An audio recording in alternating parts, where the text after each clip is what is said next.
Muy buenos días a todos. Vamos a dar inicio. Mi nombre es José Antonio Almeida Farfán, soy residente de segundo año y el día de hoy tengo el honor de presentarles la sesión Interángeles a cargo del Servicio de Cirugía General. Vamos a dar inicio. Primeramente vamos a revisar el contenido de la presentación. Las primeras diapositivas son en cuanto a la presentación del caso clínico, seguido de la integración de los laboratorios y estudios de gabinete solicitados. Posterior vamos a revisar la intervención realizada y la evolución del paciente. Y finalmente vamos a revisar la revisión bibliográfica. Vamos a dar inicio. Se trata de una paciente femenina de 72 años, mexicana, con antecedentes de importancia, una cesárea hace 47 años y una apendicectomía abierta hace 20 años, que refiere la paciente fue complicada con peritonitis fecal. Requirió hasta 5 intervenciones quirúrgicas. Lamentablemente no contamos con la información de las intervenciones realizadas. Además de eso, ella refiere 2 cuadros previos de oclusión intestinal que se manejaron únicamente con manejo médico. Niega algún otro antecedente de importancia. Ella acude a otra unidad hospitalaria refiriendo dolor en el hipocondrio derecho de una intensidad fluctuante desde 3 a 7 de 10 en la escala de valoración análoga del dolor. Este dolor se exacerba con alimentos altos en grasas e irritantes y al interrogatorio dirigido encontramos que presentaba este cuadro ya de varios meses de evolución y había manejado únicamente con analgésico. A su ingreso a dicha unidad hospitalaria deciden tomar estudios de laboratorio y gabinete y además una tomografía de abdomen, la cual vamos a ver a continuación.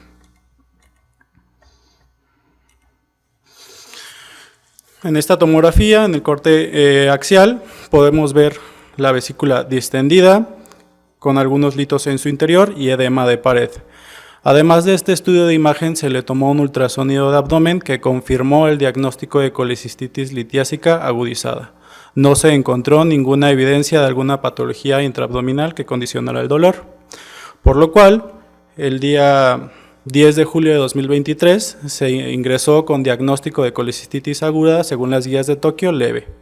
Se le ofreció, evidentemente, el manejo quirúrgico del cuadro, sin embargo, la paciente, por múltiples factores, siendo el más determinante el antecedente de procedimientos quirúrgicos complicados y también el antecedente de oclusiones intestinales previas, se niega el procedimiento quirúrgico.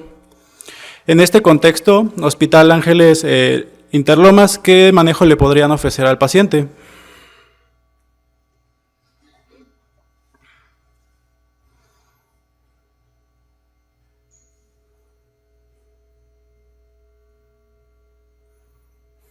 Hola, buenos días a todos. ¿Me escuchan? Sí. Qué gusto. Primero nos gustaría saber, ¿tenemos algo más de los antecedentes de la paciente para poder hacer la evaluación de Charleston-Osa? Perdón, no se alcanzó a entender bien lo que dijo, perdón. Sí, o sea, alguna comorbilidad, aparte del evento cerebrovascular de hace 2 meses, alguna otra patología, o algo para poder sacar las escalas. No, únicamente los antecedentes que referí en la presentación del caso son los que tiene la paciente. Ok, entonces lo recomendable sería, una de las opciones terapéuticas sería manejo farmacológico, ingresar a la paciente y dar manejo por 10 a 14 días, inicialmente con pipetazo y en caso de... o si no quiere pipetazo puede ser metro. Ok, entonces su opinión sería iniciar con antibiótico-terapia y valorarlo por 14 días, ¿no? Bueno, idealmente hay que valorarlo al tercer día, si hay algún deterioro, podríamos hacer una colecistostomía percutánea. Ok, muy bien. ¿Alguien más que tenga otra opinión al respecto al caso clínico? Muy bien. Si no hay más opiniones, en este caso, en dicha unidad hospitalaria se le ofreció el manejo endoscópico de la colecistitis. Se realizó la colocación de un stent colecisto duodenal metálico autoexpandible guiado por ultrasonido endoscópico. El día 14 de julio, la paciente persistió con deterioro clínico y alteraciones laboratoriales. El deterioro clínico se caracterizaba por la presencia de dolor abdominal, taquicardia y fiebre. Por lo que se decidió la colocación de un acceso venoso central, se colocó un catéter venoso central subclavio derecho guiado por ultrasonido e iniciaron nutrición parenteral. Además, se solicitó la interconsulta al servicio de infectología para ajuste del manejo antibiótico. Sin embargo, para el día 18 la paciente seguía sin mejoría clínica evidente. Decidieron tomar una tomografía de control en la cual reportaron una colección subhepática de 120 cc, a la cual decidieron realizar un drenaje percutáneo de la misma guiado por ultrasonido. Se dejó un drenaje abocado hacia el sitio de la colección. Y el 20 de julio de 2023 la paciente persistía, a pesar de todos los manejos iniciados, sin mejoría clínica evidente, por lo cual sospecharon una complicación del stent colocado. Se realizó la revisión endoscópica del mismo y se encontró que el stent se encontraba sin ninguna alteración o complicación, por lo cual tanto la paciente y los familiares decidieron solicitar una segunda valoración, a lo cual acudimos nosotros. El día 22, en la valoración inicial, encontramos a la paciente con signos vitales de 90-60 milímetros de mercurio, taquicárdica con 103 latidos por minuto, la frecuencia respiratoria de 18 respiraciones por minuto, la temperatura de 37.2 grados y un gasto urinario calculado a 0.2 mililitros kilogramo hora. A la exploración física se encuentra neurológicamente íntegra con la presencia del acceso venoso subclavio, adecuada dinámica respiratoria, el abdomen estaba distendido con la presencia del drenaje con la bolsa colectora y un gasto purulento franco. A la peristalsis no se encuentra y finalmente con datos de irritación peritoneal. Hospital Ángeles Clínica Londres, ¿qué manejo le darían a esta paciente si llegara a su unidad hospitalaria? Con los antecedentes que ya vimos.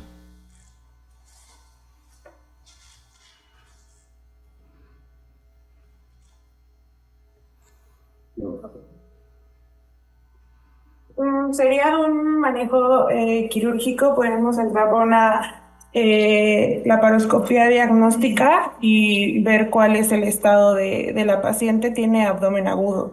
Ok, antes de pasar a quirófano, ¿le gustaría tomar algún estudio adicional o corroborar algún estudio de imagen? Es una tomografía. Muy bien. En este caso, nosotros coincidimos con su manejo, decidimos repetir estudios de laboratorio.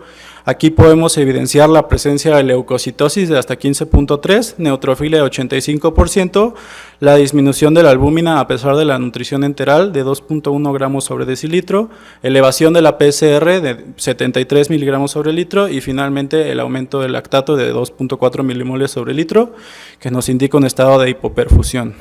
Seguido de esto, decidimos repetir el estudio de tomografía de abdomen para revalorar el estado de la colección intraabdominal que se reportó. Les voy a presentar el estudio en múltiples cortes y posteriormente discutimos qué hallazgos pueden visualizar.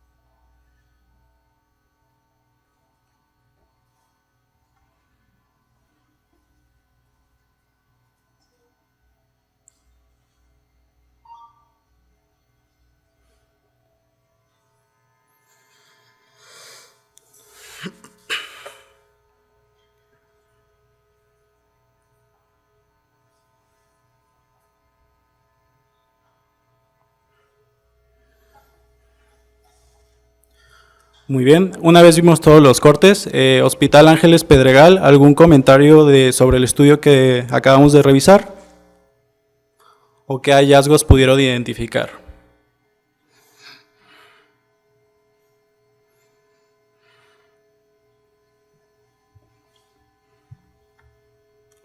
Lo vuelvo a dejar poniendo por si tienen alguna duda.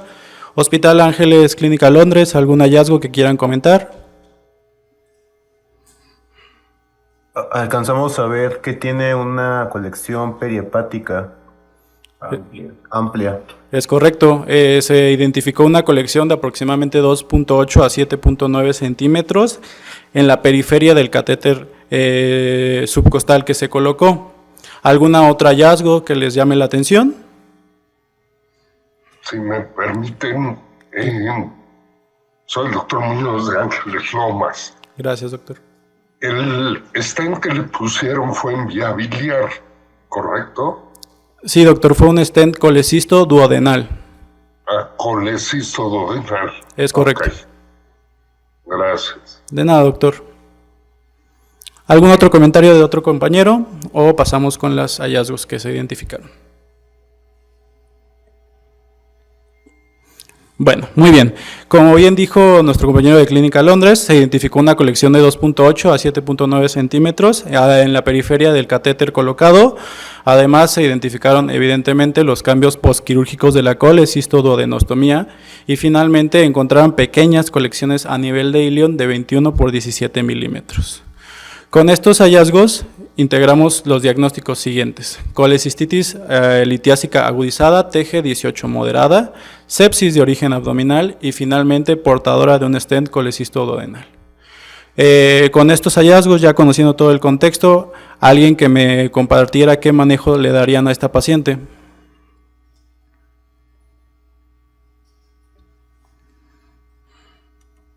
Hola, ¿qué onda, Toño? Soy Jorge de Ángeles del Pedregal. Hola, Jorge. Nada más quería preguntarles, la tomografía se la tomaron sin contraste, ¿verdad? Es correcto.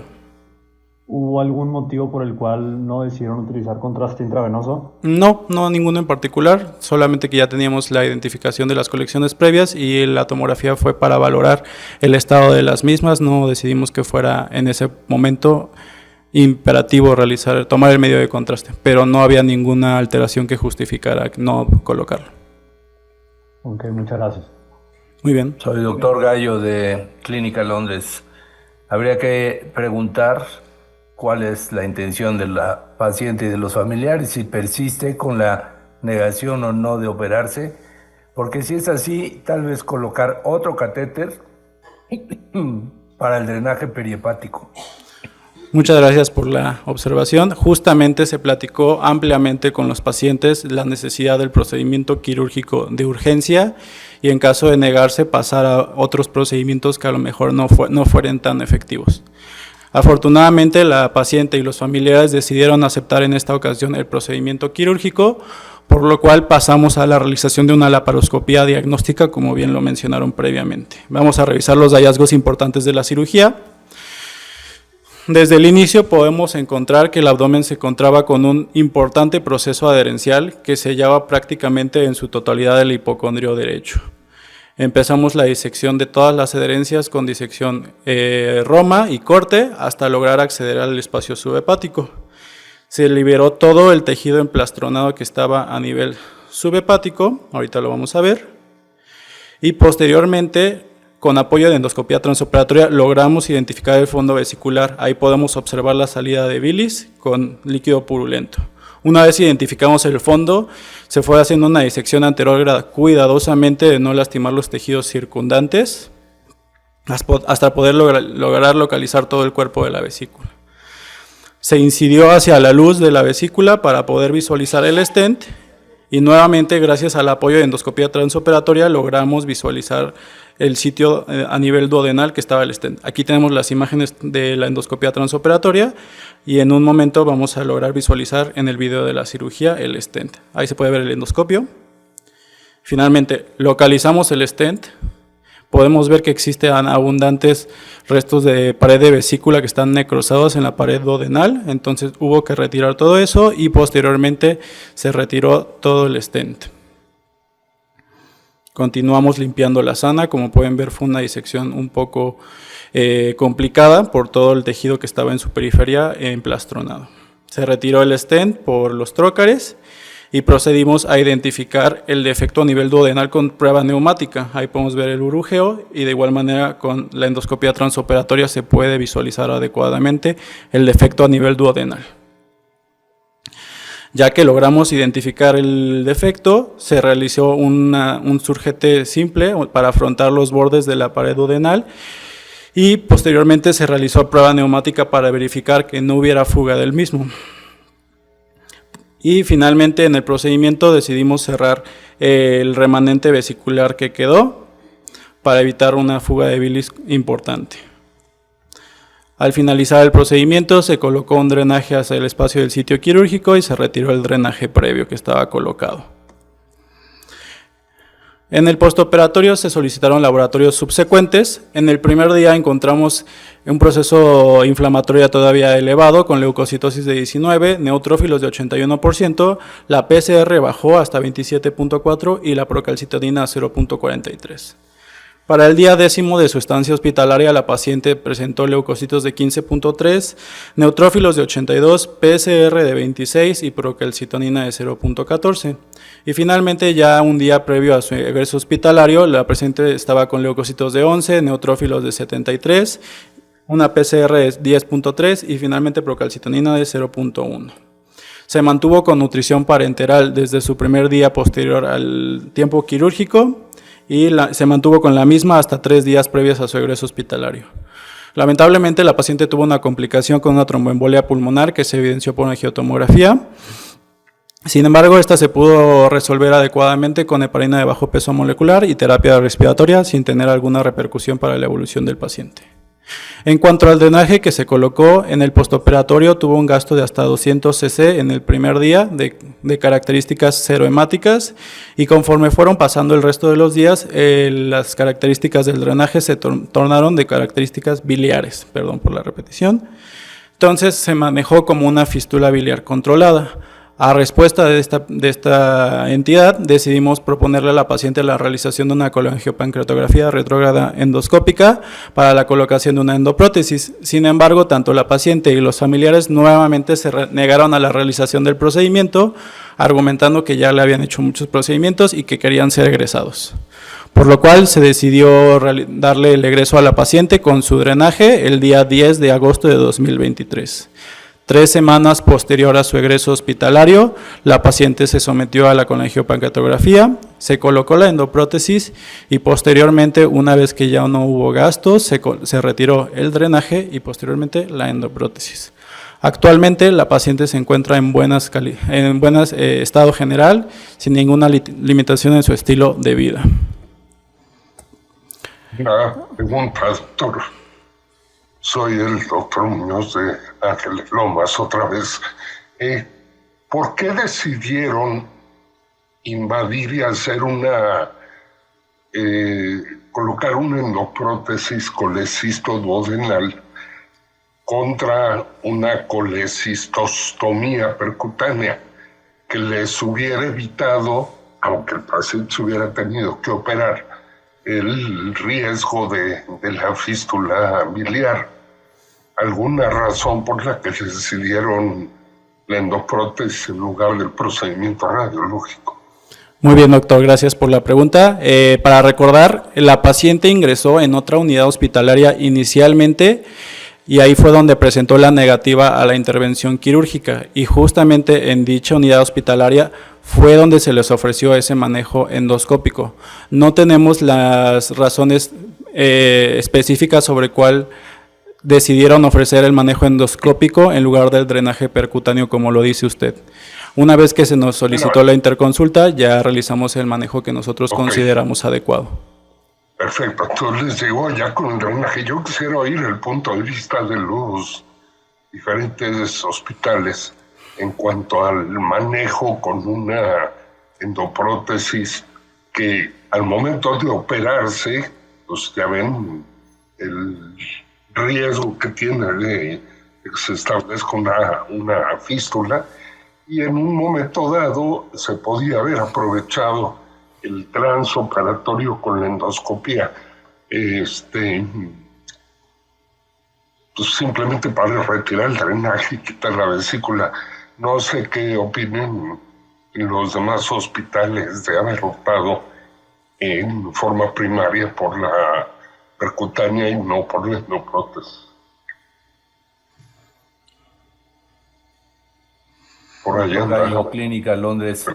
Una pregunta, ¿no tenemos imágenes de las CEPRE o de alguna fistulografía que se haya hecho? Supongo que no, ¿verdad? No, lamentablemente no pude conseguir las imágenes de la CEPRE posterior cuando se colocó la endoprótesis y se retiró el drenaje, y antes de ese momento la paciente no se había sometido a ninguna colangiopancreatografía. Yo podría decir, antes de comentar lo que dice Jorge Muñoz, al respecto de retomar en ocasiones estudios como las fistulografías. Todo actualmente se quiere hacer por CEPRE. Sin embargo, las fistulografías nos pueden dar muy buena imagen de lo que está sucediendo e incluso también puede ser una vía de abordaje hacia la vía biliar a través de un trayecto fistuloso para colocar prótesis, endoprótesis a través de esos trayectos fistulosos. Pero bueno, el asunto es que se resolvió. En principio estoy totalmente de acuerdo con el doctor Muñoz. Si un paciente no desea operarse, no quiere, no se puede, lo que sea, hacer una colecistostomía percutánea. Eso salva vidas y salva problemas como este, que finalmente ya no supimos si fue una fístula por perforación del duodeno o la vesícula o cómo es que estuvo todo eso, pero que está hecho una cosa tremenda y un emplastamiento con líquido libre, etcétera, etcétera, ¿no? Entonces, yo creo que la mejor opción hubiera sido una colecistostomía percutánea, ver evolución y ya veremos qué le vamos a hacer a un paciente que se niega a ser operado. Y esto es una más de las muestras de que cualquier paciente que tiene litiasis vesicular y que sepamos que lo tiene, hay que operarlos porque tarde o temprano llegan a ser este tipo de complicaciones graves que atentan contra su vida. Y la gente no lo entiende. La gente cree que es muy facilito para los cirujanos solucionar problemas tan complejos, ¿no? Muchas gracias por los comentarios. ¿Algún otro comentario o duda para antes de dar inicio a la revisión del tema? Habría que pensar si el antecedente de apendicitis complicada, y esto es una mera lucubración, no se les complicó porque tampoco aceptó haberse operado a tiempo, ¿no? Muchos años atrás. Y este paciente, ante la negativa de cualquier cirugía, va a ser un dolor de cabeza para cualquier otro padecimiento que tenga. Sí, es indudable que la decisión de la paciente fue lo que motivó a que este caso se llegara a instancias más complicadas. Consideramos nosotros que igual el manejo inicial de entrada debió de haber sido una colecistectomía por mínima invasión, pero bueno, ya con los resultados que dieron, pues se solucionó de la mejor manera.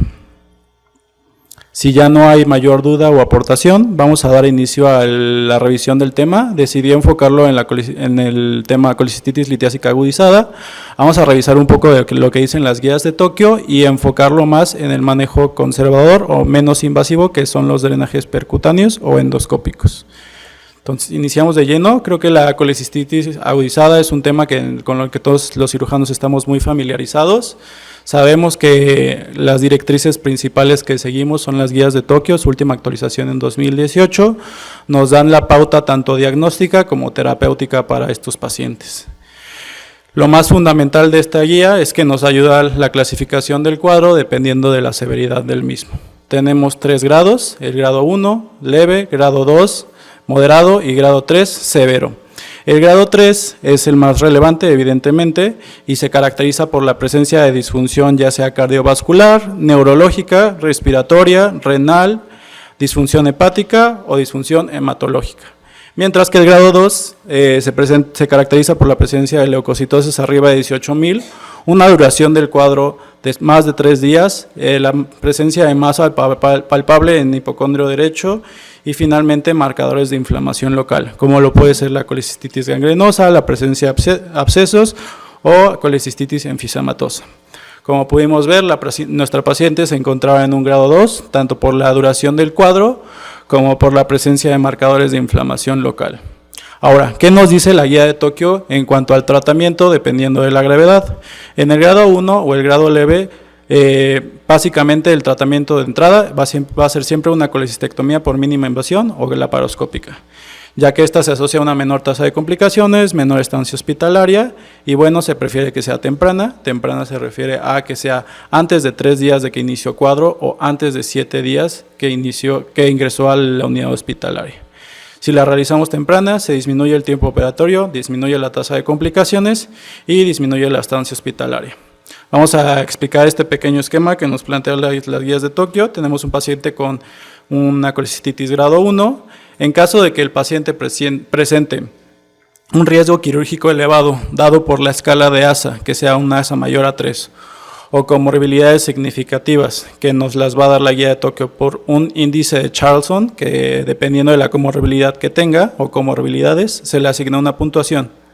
Si esta puntuación es mayor a 6, consideramos que el paciente es de alto riesgo. Entonces, en estos pacientes de alto riesgo vamos a empezar con manejo de antibiótico-terapia y medidas de soporte general, como bien lo dijeron hace rato. Estos pacientes van a permanecer en observación al menos 48 horas y posteriormente, si hay una adecuada respuesta al manejo, se les va a plantear la realización de una colecistectomía por mínima invasión o laparoscópica. Si el paciente no presenta ningún dato de alto riesgo quirúrgico o comorbilidades significativas, de entrada pasamos a una colecistectomía laparoscópica. Ahora, para el grado 2, de entrada ya todos los pacientes van a recibir antibiótico-terapia y medidas de soporte. Y aquí tenemos 3 vertientes principales. La primera vertiente es en la cual el paciente tiene una adecuada respuesta al tratamiento y no tiene un alto riesgo quirúrgico, que ya lo definimos previamente. En esos pacientes que hubo buena respuesta y no hay riesgo elevado, vamos a pasar a una colecistectomía laparoscópica de urgencia o temprana. La segunda opción es que el paciente tenga una adecuada respuesta, pero presente un alto riesgo quirúrgico o comorbilidades significativas. En estos pacientes se prefiere la realización de una colecistectomía tardía. Y finalmente, y aquí entran en juego los otros manejos, los pacientes que no tuvieron respuesta al manejo iniciado, esos son candidatos directos a un drenaje vesicular. En el grado 3 o la severa, ya tenemos que evaluar 3 factores principalmente. La presencia de factores predictores negativos como lo son ictericia, disfunción neurológica o disfunción respiratoria, la respuesta inicial al manejo implementado y finalmente el sitio en donde se encuentra el paciente, es decir, si se encuentra en un centro avanzado. Lo definen como centro avanzado a un centro donde se cuente con la tecnología para realizar un procedimiento mínimamente invasivo y que cuenten con al menos terapia intensiva. Si el paciente no presenta factores predictores negativos y presenta una buena respuesta al tratamiento y además se encuentra en un centro adecuado, ese paciente es candidato a realizar una colecistectomía temprana a pesar de que se encuentre en un grado 3 o severa. De lo contrario, si el paciente tiene factores predictores negativos, tiene una mala respuesta al manejo iniciado, de entrada vamos a un drenaje vesicular. O el paciente que no se encuentra en un centro adecuado, igual, vamos hacia al drenaje vesicular. Si posteriormente se cuentan con los insumos, podemos hacer una colecistectomía tardía. De lo contrario, vamos a permanecer al paciente en observación y valorar su traslado a otro centro donde tengamos los insumos necesarios. Ya que revisamos las indicaciones puntuales de la guía de Tokio, vamos a ahondar un poco más en el manejo no quirúrgico. En el manejo por excelencia que todos conocemos es el drenaje percutáneo transhepático, es el método de referencia que está todavía actualmente en las guías de Tokio. Ya vimos cuáles son las indicaciones puntuales dependiendo del grado de severidad del cuadro y sabemos que como una terapia puente es altamente efectivo, se habla de que tiene una tasa de éxito de arriba del 90%. Sin embargo, la limitación de este tipo de abordaje es que tiene una tasa de complicaciones elevada a largo plazo. Se ha visto en la literatura que los pacientes que se someten a este tipo de procedimientos a largo plazo tienen una morbilidad del 50 al 70% y un riesgo de colecistitis recurrente que va aumentando conforme pasa el tiempo y llega hasta un 20%. ¿Qué respuestas nos ha dado el avance tecnológico a estas limitaciones? Pues tenemos los drenajes endoscópicos. En esta diapositiva tenemos las 3 modalidades, vamos a recordar unos puntos importantes de cada una. En cuanto al drenaje percutáneo, ya hablamos de cómo se realiza, cuáles son las indicaciones, pero las contraindicaciones más importantes que debemos de conocer es la presencia de coagulopatías o ascitis importante. No debemos olvidar que esta modalidad de tratamiento aumenta la carga fisiológica del hígado, puede aumentar la producción biliar de hasta 2 a 4 gramos y finalmente tiene una alta complicación relacionada al drenaje. Las más comunes son la colecistitis recurrente, la presencia de neumotórax, fuga biliar, hematoma, dolor y la migración del mismo catéter. Ahora, vamos a hablar de las modalidades endoscópicas. El drenaje endoscópico transpapilar es el primero de estas modalidades. Lo vamos a realizar con un abordaje similar a la colangiopancreatografía retrógrada endoscópica. La diferencia en este procedimiento es que se va a colocar un stent de máximo 10 French al nivel del conducto cístico. Este tiene una tasa de éxito clínica de arriba del 93%, es decir, es muy bueno. Sin embargo, la literatura menciona sus limitaciones, es que tiene una dificultad técnica elevada. Esto debido a que existen muchas más variantes anatómicas en comparación con las otras modalidades que pueden afectar la realización del procedimiento, como lo puede ser la disposición del conducto cístico o el diámetro del mismo. Sin embargo, sigue teniendo una tasa de éxito elevada. Y la última modalidad es el drenaje endoscópico transmural guiado por ultrasonido endoscópico. Este consiste en la realización de una fístula enterovesicular que puede ser transgástrica o transduodenal y poner posteriormente un catéter de hasta 30 French para asegurar la permeabilidad del contenido de la vesícula. Este tiene una tasa de éxito más elevada de hasta el 97 al 98% y relativamente tiene menor dificultad técnica. Esto no significa que sea fácil, obviamente requieren su capacitación, pero bueno, así lo refiere la literatura. Si hablamos del drenaje percutáneo contra el drenaje endoscópico, vemos que la tasa de éxito técnico del drenaje percutáneo son similares, igual la tasa de éxito clínico, y empezamos a encontrar diferencias en el número de sesiones requeridas para encontrar el éxito. En el drenaje endoscópico se dice que hay menos necesidad de número de sesiones en comparación con un drenaje percutáneo. Esto debido a que a largo plazo los drenajes comienzan a disfuncionar o taparse o migrar, y esto puede requerir la colocación de un nuevo drenaje.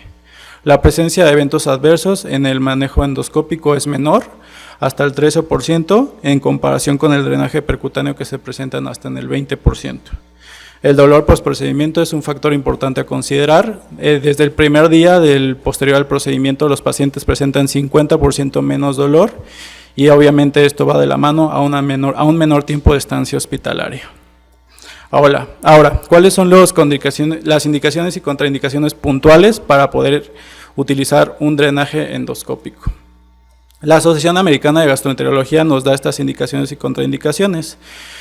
Las principales son: para que un paciente sea candidato, debe de ser un paciente con alto riesgo quirúrgico con diagnóstico de colecistitis aguda.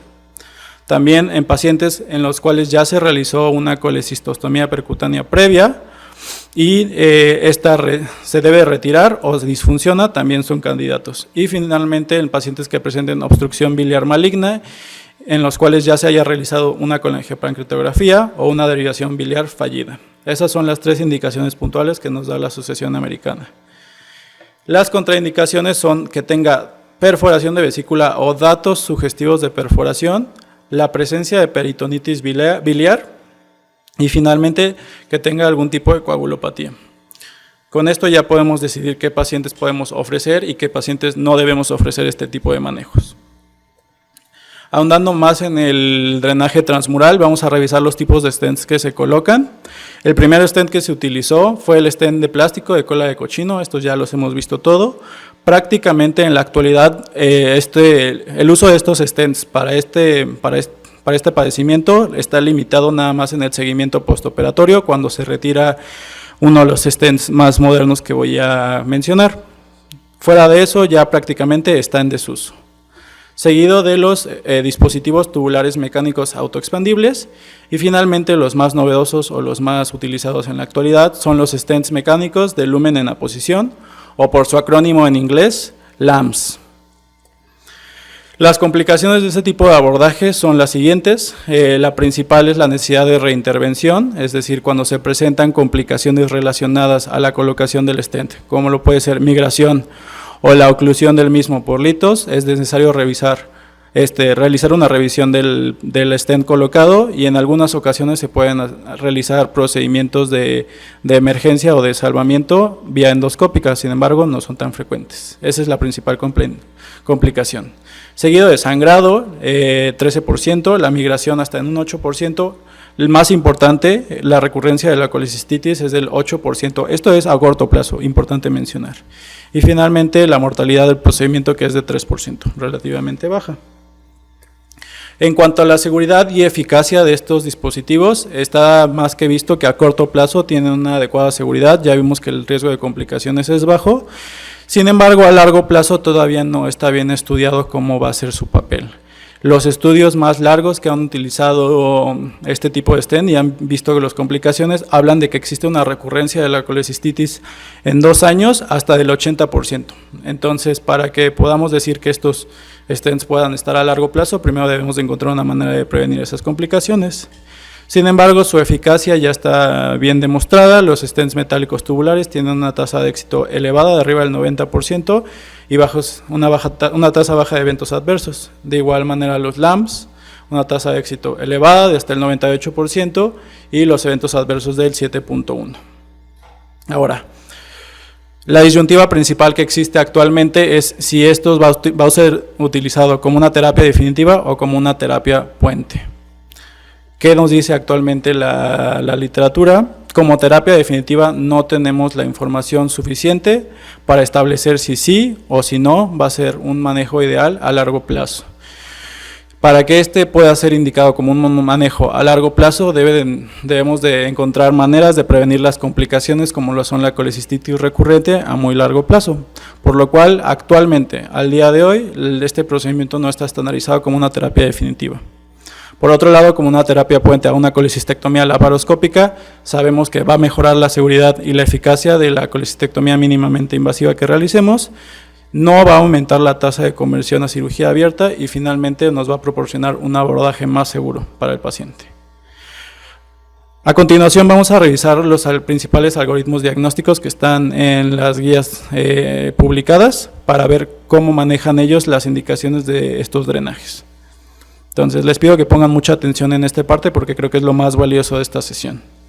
La Asociación Americana de Gastroenterología nos va a presentar el siguiente algoritmo. Inicialmente, obviamente, tenemos que identificar al paciente candidato para estos procedimientos. De entrada, si el paciente presenta datos de perforación o no va a tolerar sedación, estos pacientes automáticamente se van a descartar para un drenaje percutáneo transhepático. De lo contrario, si no presentan datos de perforación y pueden tolerar sedación, podemos ofrecer cualquiera de los dos procedimientos. Ellos recomiendan inicialmente siempre ofrecer el drenaje transpapilar, es decir, por vía de CEPRE. Hacen énfasis que esto va a ser más beneficioso en los pacientes con ascitis no controlada, pacientes que vayan a ser futuros candidatos quirúrgicos, pacientes que por algún motivo ya se les vaya a realizar una CEPRE, y finalmente en aquellos pacientes que tengan una vesícula a más de 10 milímetros del tracto gastrointestinal. Esas son las indicaciones que nos dan para el drenaje transpapilar. Para el drenaje transmural guiado por ultrasonido endoscópico siempre hay que discutirlo con el cirujano, ya que el hecho de colocar un drenaje de este tipo hace imperativo posteriormente la necesidad de un procedimiento quirúrgico para retirar el mismo drenaje. Este tipo de abordaje está contraindicado en pacientes que tengan obstrucción duodenal u obstrucción gástrica por obvias razones. Si el drenaje se va a colocar vía duodenal y el duodeno está obstruido, pues no vamos a poder pasar. De igual manera, si se va a colocar transgástrico y gástricamente no va a pasar el stent, no es candidato. Sí está indicado en pacientes que ya se hayan sometido a drenajes transpapilares y que tengan un stent metálico ocluyendo el conducto cístico. Y finalmente, la última indicación es que los pacientes presenten una gran carga de litos a nivel vesicular. ¿Qué pasa si alguno de estos dos manejos que ofrecimos falla? En el caso del drenaje transpapilar, el siguiente paso es ofrecer un drenaje transmural. De lo contrario, en el drenaje transmural, si falla, pasamos al drenaje transpapilar, y si ambos falla, ¿a qué volvemos? Al drenaje percutáneo transhepático. Este es el algoritmo que nos presenta la guía de la Asociación Americana de Gastroenterología. Vamos a revisar otro más enfocado a cirugía, que es el de la revista de cirugía de emergencia. Entonces, de entrada aquí tenemos que definir dos conceptos importantes.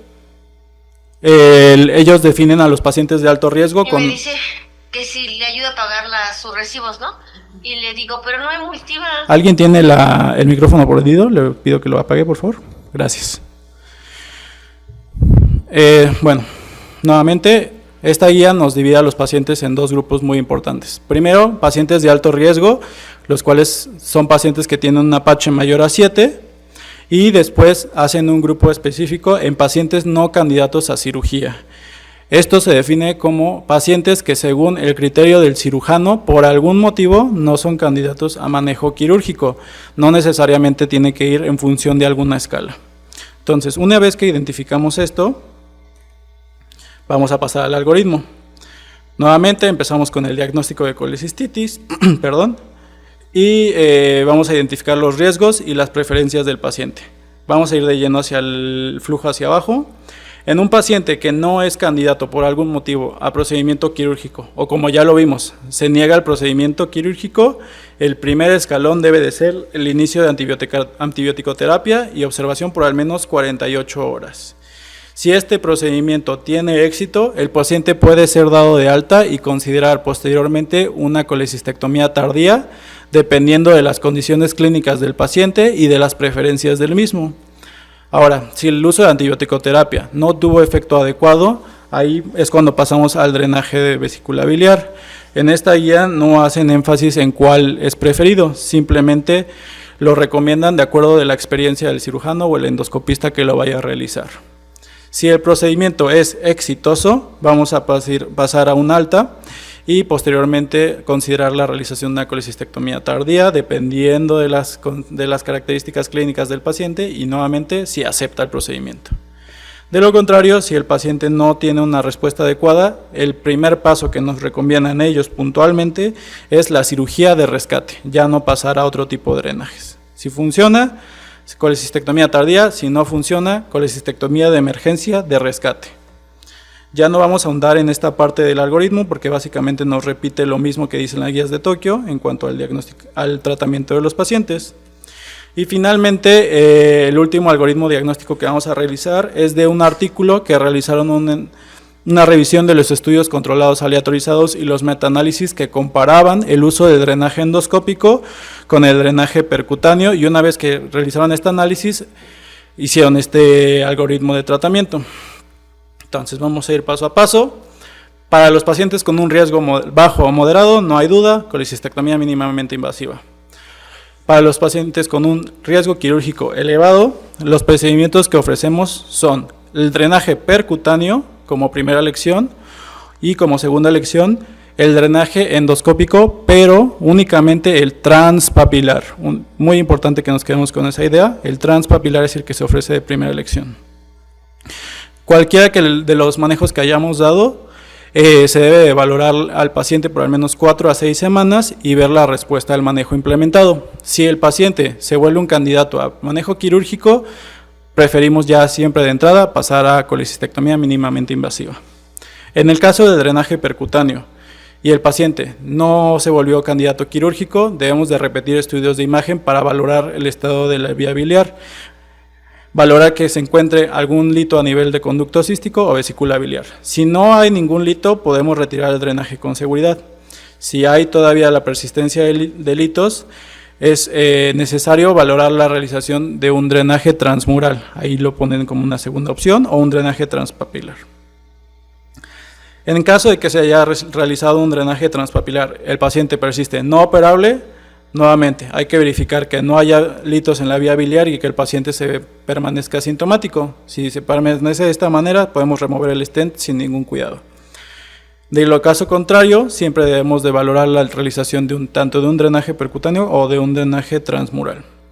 Y el último grupo que estos investigadores plantean son los pacientes donde nunca van a ser candidatos quirúrgicos. Y aquí sí lo definen muy puntualmente. Pacientes con enfermedad cirrótica avanzada, una enfermedad neoplásica avanzada o con una alteración neurológica severa irreversible. Estos son los pacientes que ellos consideran como que nunca van a ser candidatos quirúrgicos. Únicamente en estos pacientes como tratamiento de primera línea vamos a ofrecer el drenaje transmural. ¿Por qué lo dicen de esta manera? Porque en su análisis ellos encontraron que los pacientes que se abordaban con esta modalidad de primera línea, a la hora de que requirieran un procedimiento quirúrgico posterior de emergencia, sí se asociaba a una mayor dificultad técnica del procedimiento y a una mayor tasa de conversión de cirugía mínimamente invasiva a cirugía abierta. Entonces, por eso ellos consideran que este tipo de drenajes únicamente lo debemos de ofrecer en los pacientes que estamos seguros que nunca más se va a volver a abrir ese abdomen. En ese caso, sí es de primera elección el drenaje transmural. Pasamos a las conclusiones. Creo que lo más valioso y lo más rescatable de este artículo es la implementación de nuevas tecnologías y que nuevamente reiteramos que a pesar de todas las tecnologías que van saliendo, la colecistectomía de mínima invasión sigue siendo el procedimiento estándar y de primera elección para el manejo de colecistitis aguda. No debemos de olvidar que el conocimiento siempre va creciendo cada día y debemos de estar actualizados en cuanto a las nuevas técnicas que van saliendo, pero así como debemos conocer las nuevas técnicas, también debemos conocer en qué pacientes las podemos aplicar correctamente. Nosotros consideramos que la utilización del drenaje transmural de primera entrada en este paciente no fue una indicación correcta. Coincidimos con lo que nos dijeron más anteriormente, que si se hubiera preferido un abordaje no quirúrgico, pudiese haber sido de primera elección el drenaje percutáneo o el drenaje transpapilar. Y finalmente, si cualquiera de estos tratamientos no quirúrgicos falla, ¿a dónde vamos a llegar? A la colecistectomía por mínima invasión. Creo que esto es lo que nos tenemos que llevar de esta sesión y de este caso que afortunadamente se pudo resolver de manera adecuada. Muchas gracias por su atención y quedo atento si hay alguna duda o comentario.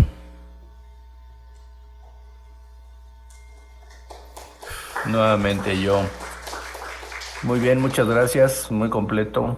Me llama un poco la atención que no se menciona mayormente en cuestión de complicaciones, algo que sabemos de siempre, que son las colangitis y que pueden ser muy severas.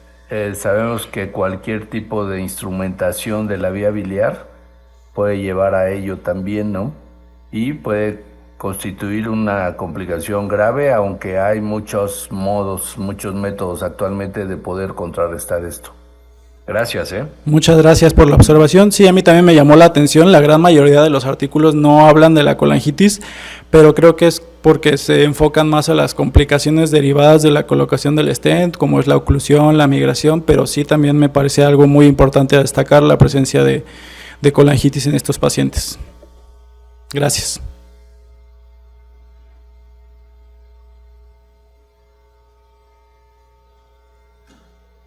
Quisiera felicitarlo, doctor. Su presentación muy fluida, las imágenes muy ilustrativas y muy claras. Muchas gracias por el esfuerzo y la verdad los felicito a usted y al Hospital Metropolitano por la presentación. Muchas gracias, doctor, y gracias a todos por su atención.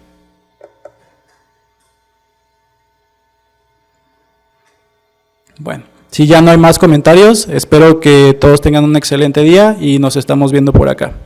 Buen día. Buen día. Recording stopped.